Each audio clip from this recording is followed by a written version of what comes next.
So today our topic is profession. इससे पहले जो हमने टॉपिक किया था वो था बिजनेस। तो जब हमने टॉपिक स्टार्ट किया उसमें हमने इकोनॉमिक एक्टिविटीज को 3 पार्ट में डिवाइड कर दिया था, बिजनेस, प्रोफेशन और एम्प्लॉयमेंट। बिजनेस हमने क्लियर कर लिया। अब हम सेकेंड पार्ट करते हैं इसमें, प्रोफेशन। प्रोफेशन का मीनिंग लेंगे सबसे पहले कि प्रोफेशन है क्या। अब आप लोग जब कल मुझे बता रहे थे तो मैंने आपको एक चीज़ बताई थी कि अगर किसी के फादर जो हैं वो डॉक्टर हैं और जो है लॉयर हैं, चार्टेड अकाउंटेंट हैं, तो उसको हम प्रोफेशन में काउंट करते हैं। तो इसको हम मीनिंग में कैसे बताएंगे कि प्रोफेशन है क्या।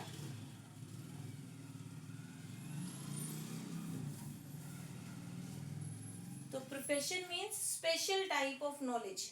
अब देखो, जो trading of goods and services था उसके लिए कोई स्पेशल टाइप ऑफ नॉलेज की रिक्वायरमेंट नहीं थी। तो कोई भी एक ऐसा काम जिसके लिए स्पेशल नॉलेज की रिक्वायरमेंट है उसको बोला जाता है प्रोफेशन। तो profession means it means that economic activity, ये भी एक इकोनॉमिक एक्टिविटी ही है क्योंकि इस एक्टिविटी को भी मनी अर्न करने के लिए ही किया जा रहा है। Economic activity means which is done for earning the money. So that economic activity which is done by a person, which is done by a person having special knowledge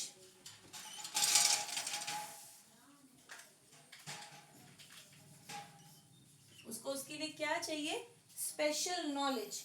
और special knowledge के अलावा उसे उसमें क्या चाहिए, skill.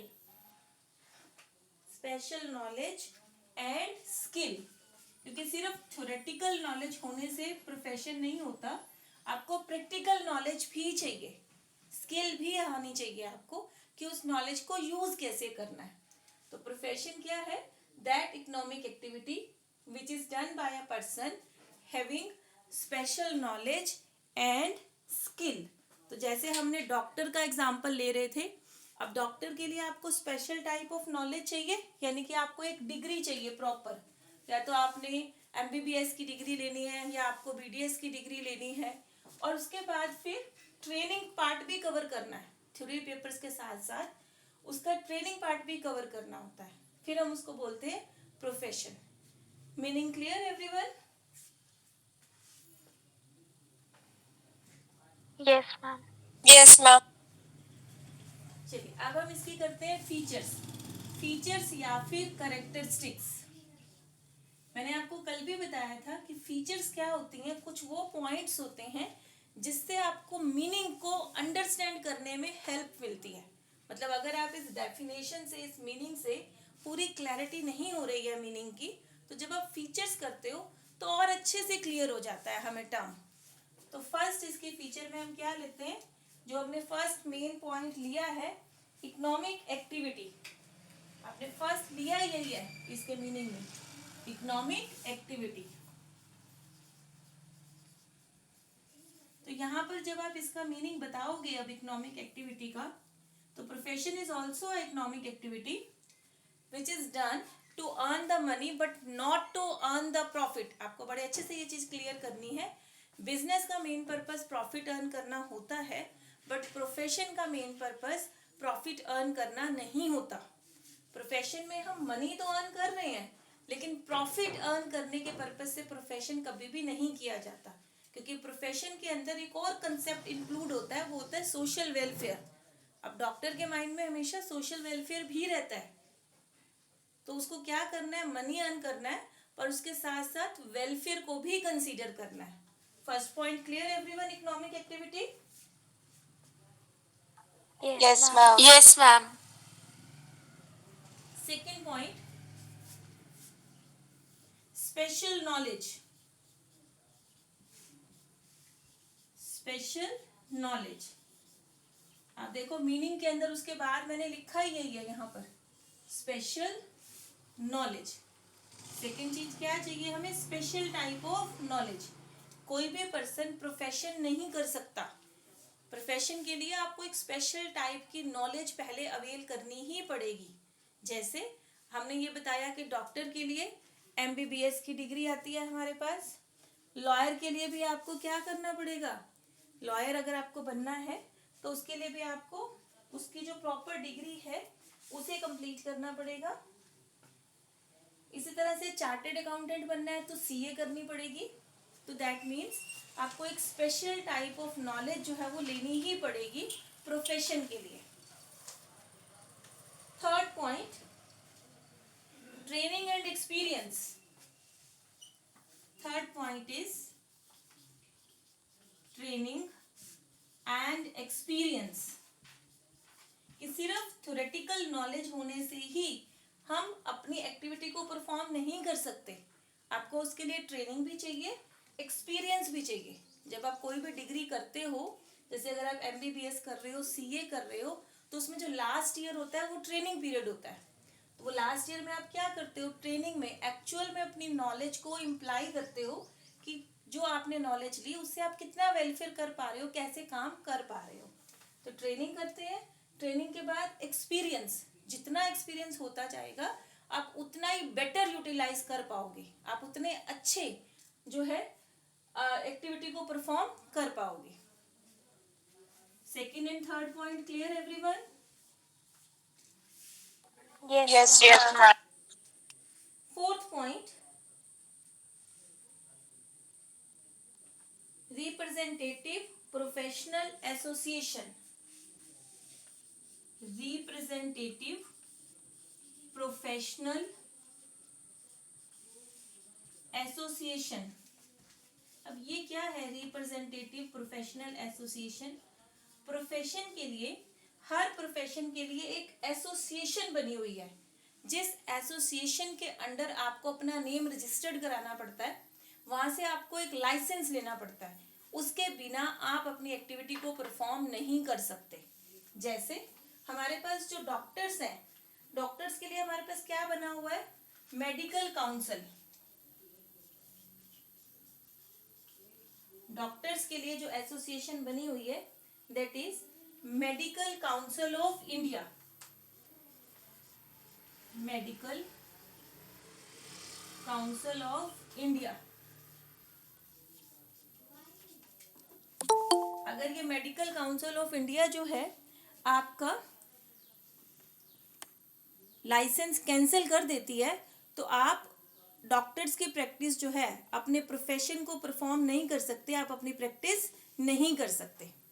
इसी तरह से लॉयर्स के केस में है, लॉयर्स के लिए जो एसोसिएशन बनी हुई है वो कौन सी है, बार council of India. That is bar council of India. और जो थर्ड आपका प्रोफेशन है चार्टेड अकाउंटेंट्स। चार्टेड अकाउंटेंट्स के लिए जो एसोसिएशन है हमारे पास that is institute of chartered accountants. Institute of chartered accountants.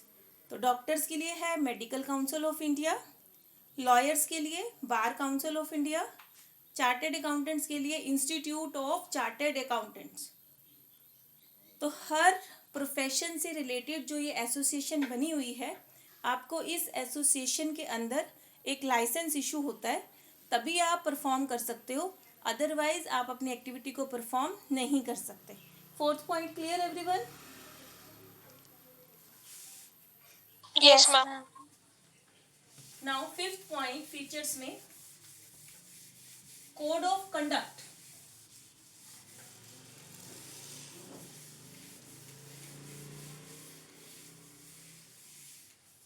Fifth point is code of conduct. अब ये कोड ऑफ कंडक्ट है क्या?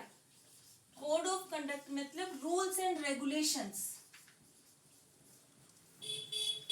Rules and regulations that are framed by the representative association.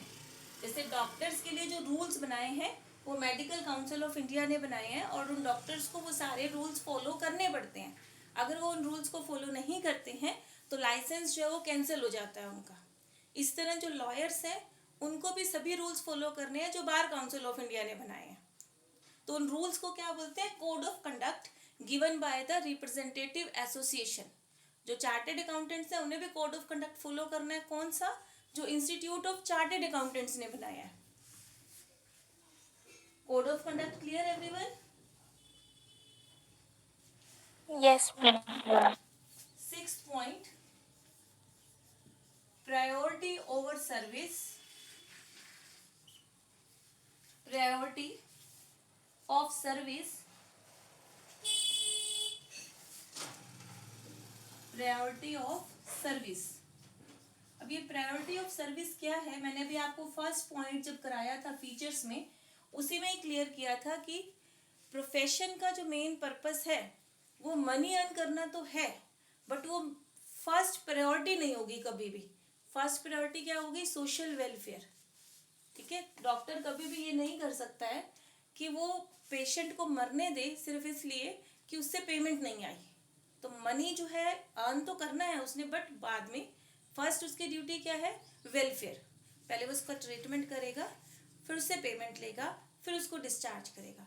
But treatment को रोक नहीं सकते जिससे कि पेशेंट डेथ हो जाए, वो चीज़ वो नहीं कर सकते। तो जितने भी प्रोफेशन हैं, प्रोफेशन में आपको प्रायोरिटी हमेशा किसको देनी है? सर्विस को, other than money. Money earn करने के लिए ही किया जाता है प्रोफेशन, बट मनी को हम फर्स्ट नंबर पे काउंट नहीं करते। मनी को हम कहाँ देते हैं? सेकेंड नंबर पर। फर्स्ट प्रायोरिटी किसको देते हैं? सर्विस को। Features clear? Yes, ma'am. Ma'am एक बार कोड ऑफ कंडक्ट बताना।